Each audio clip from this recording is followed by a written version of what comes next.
আমার ভাইয়ের রক্ত ওসমান হাদি, ওসমান হাদি, সংগ্রাম আবর্তা হাদি,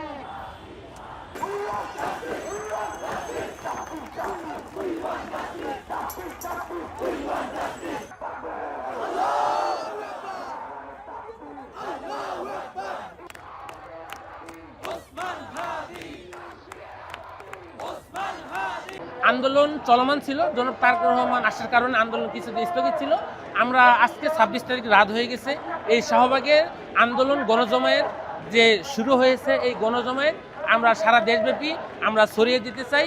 সারা দেশে এই আন্দোলন গড়িয়ে যাবে যতক্ষণ না পর্যন্ত এই বর্তমান ইন্টারিম গভর্নমেন্ট প্রকৃত খুনিকে হাজির না করতে পারতেছে, জনগণের সামনে প্রকাশ্য যতক্ষণ না পর্যন্ত গ্রেপ্তার দেখাতে পারতেছে, ততক্ষণ পর্যন্ত অবিরামভাবে, নিয়মতান্ত্রিকভাবে, গণতান্ত্রিকভাবে, শান্তিপূর্ণভাবে এই আন্দোলন চলছে।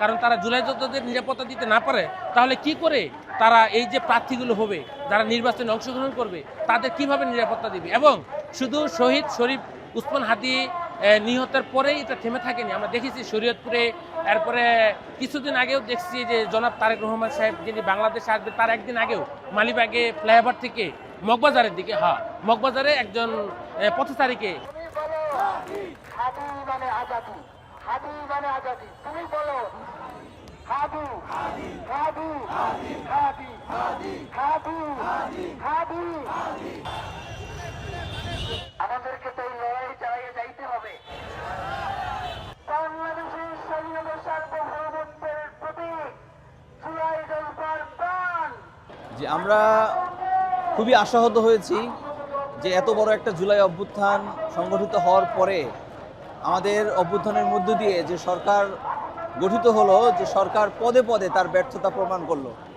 সর্বশেষ আমরা জনগণ, এদেশের জনগণ চেয়েছিল যে এই সরকার আরও কিছুদিন সাস্টেইন করবে। আমরা শুধু নির্বাচনের জন্য এই সরকারকে রাখি নাই, আমরা চেয়েছিলাম এই সরকারের অধীনে আমরা আরও কিছু সংস্কার হবে, এদেশের বিচার হবে, এটা আমরা চেয়েছিলাম।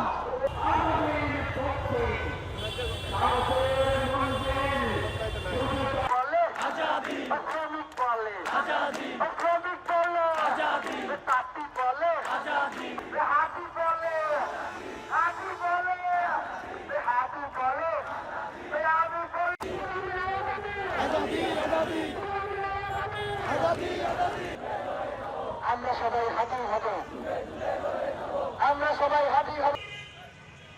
আস্তে আস্তে